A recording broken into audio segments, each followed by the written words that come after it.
नमस्कार, मैं हूं आपके साथ अनुष्का राय और आप देख रहे हैं तक्षित न्यूज।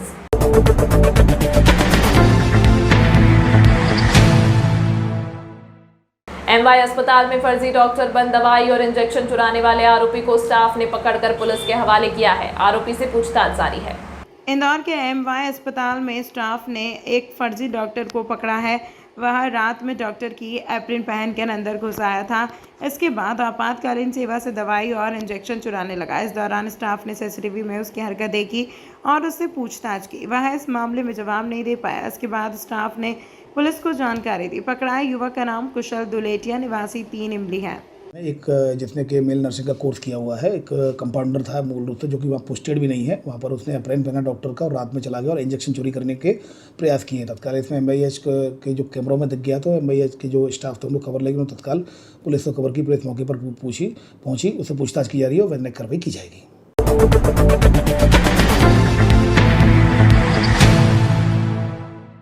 जीआरपी पुलिस ने एक व्यक्ति से 85 लाख रुपए का सोना पकड़ा है। चुनाव आचार संहिता लगने के बाद पहली बड़ी कार्रवाई हुई है। जब्त सोने को लेकर इंदौर के additional SP GRP Manisha Soni ने बताया कि चुनाव के मद्देनजर रेलवे पुलिस लगातार चेकिंग कर रही है। इसी के तहत रतलाम रेलवे स्टेशन पर मुंबई जाने वाली ट्रेन का इंतजार कर रहे एक व्यक्ति को सोने के आभूषण सहित हिरासत में लिया गया। आरोपी कमलेश सिंह निवासी राजस्थान के बैग के 85 लाख रुपए का सोना बरामद हुआ। इसके बाद रेलवे द्वारा आभूषणों का वजन करवाया गया। इसके साथ ही अवैध व्यापार के शक होने पर जीएसटी और आयकर विभाग को यह जानकारी दी गई है।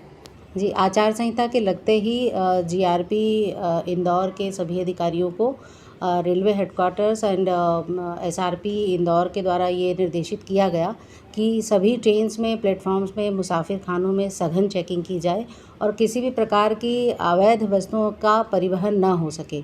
इसके तारतम्य में रतलाम जीआरपी स्टेशन पर एक सूचना प्राप्त हुई मुखबिर के ज़रिए कि सोने की तस्करी होने की संभावना है और कोई व्यक्ति सोने के बहुत सारे आभूषण लेकर के जा रहा है। तो टीम ने घेराबंदी करके उसको चेक किया, बात की और तब ये पाया कि उसके पास जो भी गोल्ड है उसका कोई हिसाब किताब उसके पास नहीं है और उसका कोई संतोषप्रद उत्तर भी वो नहीं दे पाया, किसी प्रकार के पेपर्स नहीं दे पाए। और जब तौला गया उनको तो पाया गया कि 1.5 किलो के लगभग गोल्ड के आभूषण उसके पास थे।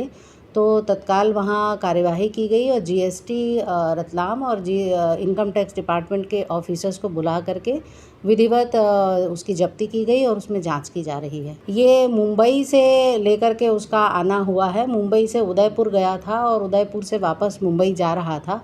समहाउ उसने रतलाम में किसी से संपर्क किया हो ऐसी कोई सूचना अभी तक प्राप्त नहीं हुई थी, लेकिन इन बिटवीन उसने किसी से बात की या क्या उसकी पूरी योजना थी, इस पर अभी जांच जारी है। कौन सी ट्रेन का मैडम ये वाया कर रहा था? ये ट्रेन में नहीं था, प्लेटफॉर्म नंबर 4 रतलाम स्टेशन पर उसको पकड़ा गया। क्या कीमत होगी, कितना माल है इसका? लगभग 1.5 किलो है, 1.56 ग्राम्स है, 85 लाख के लगभग इसकी मार्केट में कीमत है।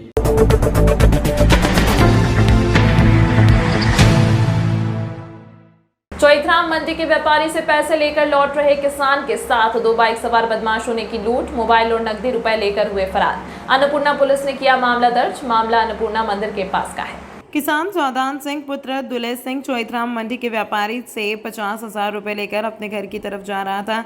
तभी बाइक सवार 2 युवक उसके पीछे आए और आरोपियों ने कहा कि उसकी बाइक से बच्चे को टक्कर लगी है, जिसके बाद एक आरोपी ने मोबाइल छीन लिया और वहीं झूमा झटकी कर उसके पास रखे 50,000 रुपए निकाल कर ले गए। जिसके बाद में किसान थाने पहुंचा और मामले में थाने पर मौजूद स्टाफ को जानकारी दी, जिसमें पुलिस ने सीसीटीवी फुटेज के आधार पर मामला दर्ज कर आरोपियों की तलाश शुरू कर दी है। एक लूट की घटना थाना अन्नपूर्णा में हुई है।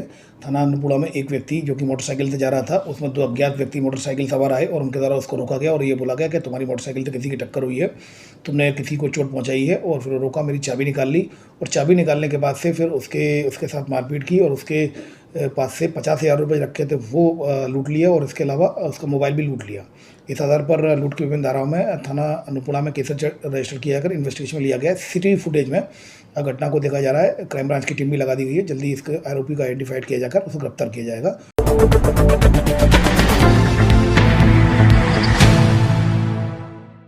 इंदौर साइबर सेल पुलिस ने सॉफ्टवेयर इंजीनियर युवती के साथ लाखों रुपए की ठगी करने के अपराध में 2 आरोपियों को गिरफ्तार किया है। बताया जा रहा है कि इन आरोपियों का नेटवर्क दुबई तक फैला है। मुख्य सरगना दुबई में बैठकर इस तरह की घटना को अंजाम दे रहा है। सॉफ्टवेयर इंजीनियर युवती ने साइबर सेल पुलिस को एक शिकायत दर्ज करवाई थी कि टेलीग्राम टास्किंग में रिव्यू मिलने का झांसा देकर आरोपियों ने 16 लाख रुपए ठग लिए, जिसकी जांच शुरू करते हुए राज्य साइबर सेल पुलिस ने बैंकों के ट्रांजैक्शन की जानकारी निकाली तो पता चला फाइनेंशियल फ्रॉड का संचालन एक गिरोह द्वारा किया जा रहा है। राज्य साइबर सेल को 2 आरोपियों को पकड़ने में सफलता मिली है। पकड़े गए आरोपी काफी शातिर हैं और बैंकिंग के कार्यों के बारे में काफी जानकारी रखते हैं, जो अपने संपर्क होने से भी ऐसे खाता खुलवाया करते थे। इस फ्रॉड का मुख्य संचालक दुबई से हो रहा है, जहां दुबई में बैठकर इसका मुख्य सरगना लोगों के साथ करोड़ों की धोखाधड़ी इस तरह से कर रहा है।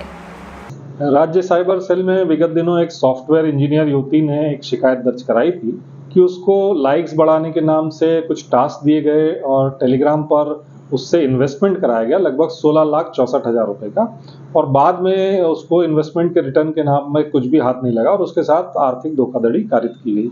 इसी शिकायत को FIR में कन्वर्ट किया गया और उसमें जो संदिग्ध मोबाइल नंबर और खाते आए थे, उनके आधार पे जब अहमदाबाद में साइबर सेल इंदौर की टीम ने रेड किया तो 2 आरोपियों को गिरफ्तार किया गया है। एक आरोपी का नाम है विजय होतवानी और दूसरा गोविंद नेमाने। ये जो है नेमाने जो है ये कई बैंकों में कार्यरत रहा है, मैनेजर भी रहा है, और इसको बैंक में कैसे खाता खुलवाया जाता है, कैसे उसमें मोबाइल नंबर्स लिंक किए जाते हैं, उन सबकी जानकारी है। और ये जो विजय होतवानी है, इसके नाम से वो बैंक खाता था जिसमें युवती से ठगे गए जो 16,64,000 रुपए थे, तो उसमें से अंश राशि 3 लाख रुपए की उस खाते में गई थी। उसमें KYC में इसका नाम था। और बाद में जब इनसे प्रारंभिक पूछताछ की गई है तो ये पता चला है कि एक बड़ा गिरोह है जो अहमदाबाद और दुबई में आपस में मिलकर काम करता है, और उसी गिरोह के जो सरगना थे उनसे मिलने गोविंद नेमाने एक बार दुबई भी गया और सरगना को यहाँ से प्री एक्टिवेटेड इंटरनेशनल रोमिंग वाली कुछ सिम्स भी जो है, मोबाइल सिम्स भी सौंपी, इनका कि संभवतः उपयोग इंटरनेट बैंकिंग के ऑपरेशंस में किया गया होगा। तो इन दोनों व्यक्तियों को गिरफ्तार किया गया है और पूछताछ जारी है।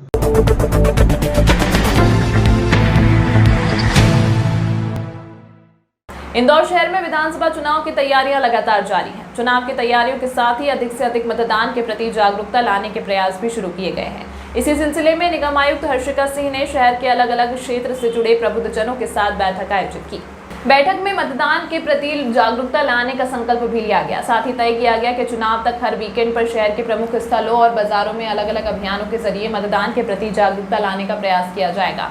इसके अतिरिक्त अलग अलग क्षेत्रों से जुड़े लोग भी जागरूकता अभियान की कमान संभालेंगे। वहीं नवरात्रि के दौरान गरबा पंडाल सहित अनेक आयोजन स्थलों पर भी अवेयरनेस कार्यक्रम चलाए जाएंगे। आयुक्त हर्षिका सिंह ने बताया कि हमारा लक्ष्य 75% तक मतदान का है।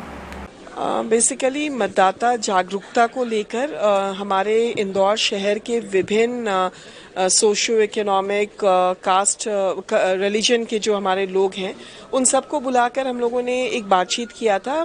बेसिकली शहर का जो मतदाता टर्नआउट प्रतिशत है वो थोड़ा संतोषजनक नहीं रहा है पिछले चुनावों में, और उसको कैसे बढ़ाया जाए उस पे जब हम लोगों ने इसकी पूरी प्लानिंग की तो ये लगा कि जो इंदौर शहर का एक कल्चर और ट्रेडिशन रहा है उसमें जब तक लोग जुड़ते नहीं हैं तब तक कोई काम होता नहीं, और यहाँ लोग अगर जुड़ जाते हैं तो काम होता है। तो जो ऐसा अवेयर शहर है जहाँ सारी चीज़ों के लिए जनभागीदारी जानी जाती है, वहाँ पर लोगों को जोड़कर हर सेक्शन, हर समुदाय, हर एज ग्रुप को जोड़ के, ताकि 17 जो नवंबर है उस दिन सभी लोग अपने घर से बाहर निकले और अपने मताधिकार का प्रयोग करें। उसके लिए अलग अलग एसोसिएशंस, अलग अलग लोगों ने जो है अपने भी व्यू पॉइंट्स रखे कि कुछ लोग जो हैं कोई फ्री चाय पिलाएंगे जो हमारे चाट चौपाटी के लोग हैं, कुछ फ्री पोहे बांटेंगे जो अपना इंक्ड फिंगर दिखाते हैं, जो हमारे विभिन्न शॉपिंग एसोसिएशन के लोग हैं वो अपने बिल पे लिख रहे हैं, ब्रांडिंग अपने लेवल पर करेंगे, अलग अलग कार्यक्रम करेंगे ताकि लोगों को आते जाते हर दिन सुबह शाम रात जो है 17 नवंबर का डेट दिखे और लगे कि ये हमारा महात्योहार है जिसमें हमको पार्टिसिपेट करना चाहिए। तमाम महत्वपूर्ण खबरों के लिए देखते रहिए तक्षित न्यूज।